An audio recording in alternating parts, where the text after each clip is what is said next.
जी हाँ, केंद्र सरकार के कर्मचारी पेंशनभोगियों में असमंजस की स्थिति है। 18 महीने एरियर भुगतान को लेकर क्या मोदी सरकार देने जा रही है? 18 माह एरियर कर्मचारी पेंशन धारकों को मिल सकता है। 18 माह बकाया एरियर क्या है अभी की ताजा स्थिति? कर्मचारी पेंशन धारकों को मिलेगा 18 माह एरियर, सिर्फ पेंशनभोगियों और कर्मचारी को नहीं। क्या है पूरी खबरें जानेंगे विस्तार से। नमस्कार दोस्तों, स्वागत है आप सभी का इस चैनल पर। दोस्तों, देश भर के लाखों लाख के अंदर कर्मचारी 65 लाख पेंशन धारकों के लिए बड़ी खबर निकलकर सामने आ चुकी है। यह वीडियो काफी महत्वपूर्ण हो जा रहा है। वीडियो में अंत तक बने रहे और वीडियो को लाइक कर दीजिए, क्योंकि आपका एक लाइक ही हमारी मेहनत का फल होता है।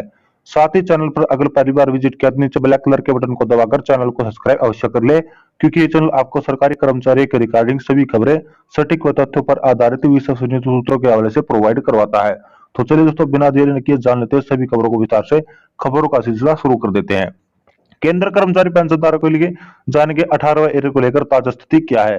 क्या कर्मचारी पेंशनधारकों के खाते में जमा हो रहे लाखों रुपए एरियर के, उससे पहले काफी अन्य महत्वपूर्ण खबरें भी जाना बेहद महत्वपूर्ण है। तो चलिए अन्य खबरों को विस्तार से शुरू करते हैं। केंद्र सरकार के कर्मचारी पेंशनधारकों के लिए मौजूदा महंगाई भत्ते रात 46% से 7 सैलरी पेंशन का भुगतान किया जा रहा है। लेकिन कर्मचारी पेंशनधारकों को सभी को मालूम है कि आपके लिए 1 जनवरी 2024 से महंगाई भत्ता महंगाई राहत बढ़ चुका है। 4% और 46% से बढ़ते हुए 50% को टच कर चुका है। 1 जनवरी 2024 से आपको नियम के हिसाब से 50% के महंगाई भत्ते का भुगतान किया जा रहा है। हालांकि केंद्र सरकार जनवरी महीने में बढ़ने वाले महंगाई भत्ते का ऐलान हर साल अप्रैल महीने में करती है, लेकिन इस बार कर्मचारी पेंशनधारकों के लिए महंगाई भत्ता ऐलान को लेकर कोई गुड न्यूज निकलकर सामने आ चुकी है। केंद्र कर्मचारी पेंशनधारकों के लिए इस बार अप्रैल महीने में नहीं, मार्च महीने में ही बढ़े हुए महंगाई भत्ते राहत का ऐलान कर देगी।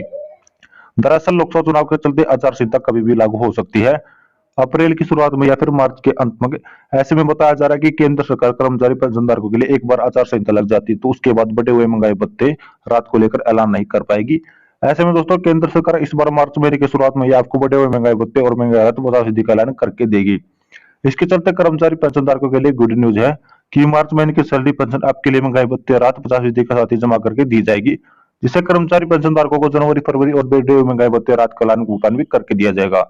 ऐसे में कर्मचारी पेंशनधारकों के लिए गुड न्यूज है। हर साल की तुलना में एक बार फिर महीने पहले ही महंगाई भत्ते राहत का भुगतान आपको देखने को मिल जाएगा। चलिए दोस्तों, अगली बड़ी अपडेट की बात कर लेते हैं। केंद्र सरकार के कर्मचारी पेंशनधारकों के लिए गुड न्यूज निकलकर सामने आई है।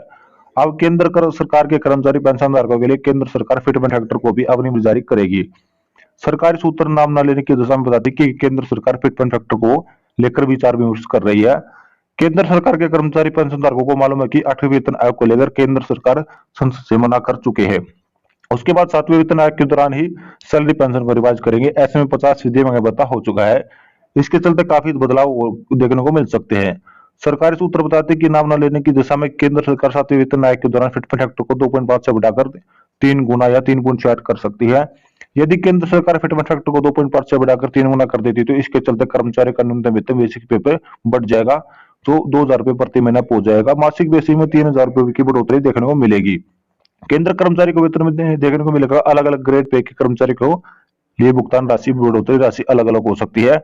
चलिए दोस्तों, अगर केंद्र सरकार फिटमेंट फैक्टर को 2.5 से बढ़ाकर 3.6 गुना करती है तो इसके चलते कर्मचारी का न्यूनतम वेतन 18,000 रुपए की जगह सीधा 20,000 रुपए बढ़ोतरी का फायदा देखने को मिलेगा। यहाँ पर भी अलग अलग ग्रेड के कर्मचारी को अलग अलग फायदा होते हुए दिखाई देने वाला है, क्योंकि फिटमेंट फैक्टर का अहम रोल माना जाता है सैलरी पेंशन निवेश में। तो ऐसे में कर्मचारी पेंशन धारकों के लिए 8वां वेतन आयोग नहीं आने जा रहा है, केंद्र सरकार संसद में साफ कह चुकी है, जिसके बाद आपको 7वें वेतन आयोग के दौरान ही सैलरी पेंशन रिवाइज का फायदा मिलेगा। उसी के तहत आपके लिए फिटमेंट फैक्टर को बढ़ाया जाने वाला है। तो चलिए दोस्तों, अगली बड़ी खबर की बात कर लेते हैं। केंद्र सरकार के पेंशनभोगियों के लिए मार्च महीने में केंद्र सरकार एक और बड़ा ऐलान करने वाली है। मीडिया खबरों में निकलकर सामने आया, जिसमें बताया जा रहा है कि केंद्र सरकार एफएमए फिक्स्ड मेडिकल अलाउंस को बढ़ाने जा रही है। जो फिक्स्ड मेडिकल अलाउंस पेंशन धारकों को प्रोवाइड किया जाता है वो 1,000 रुपए, जिससे बढ़ाकर केंद्र सरकार 3,000 रुपए या फिर 5,000 रुपए करने वाली है। ऐसा मीडिया खबरों में निकलकर सामने आया। ऐसे दरअसल ऐसे पेंशनभोगी जो एचसीएच सुविधा के अंदर कवर नहीं है, ज्यादा केंद्र सरकार उन्हें बाहरी हॉस्पिटल अस्पतालों में इलाज कराने के लिए एफएम देती है, फिक्स्ड मेडिकल अलाउंस यानी कि चिकित्सा भत्ता प्रोवाइड करती है। उन पेंशन धारकों के लिए कई सालों के केंद्र सरकार मांग रही है। प्राइवेट में इलाज काफी महंगा है, 1,000 रुपए की आज के समय में कुछ भी नहीं होता।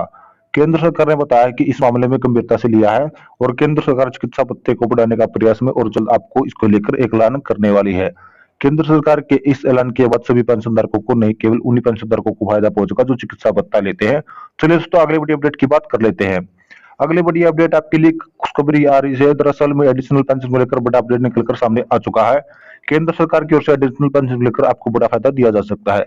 आगामी दिनों में दरअसल एडिशनल पेंशन को लेकर संसदीय समिति ने केंद्र सरकार के 2 सिफारिशें रखी है, जिसमें सरकार ने मांग की थी कि केंद्र सरकार 65 वर्ष की आयु से हर 5 साल के अंतराल में 5%, 10% और 15% की बढ़ोतरी को लेकर आदेश जारी करने वाली है। केंद्र सरकार 65 वर्ष की आयु से बेसिक सैलरी में हर साल में 1% की बढ़ोतरी को लेकर बताया जा रहा है कि केंद्र सरकार इन दिनों में संसदीय समिति की सिफारिशों में से केवल 65 वर्ष की आयु से लेकर 5 साल में 5%, 10%, 15% की बढ़ोतरी को लेकर आगे की प्रक्रिया बढ़ा चुकी है। तो दोस्तों हम आशा करते हैं कि आपको हमारी जानकारी पसंद आएगी, तो वीडियो को लाइक करें, शेयर करें तथा चैनल को सब्सक्राइब जरूर करें। धन्यवाद।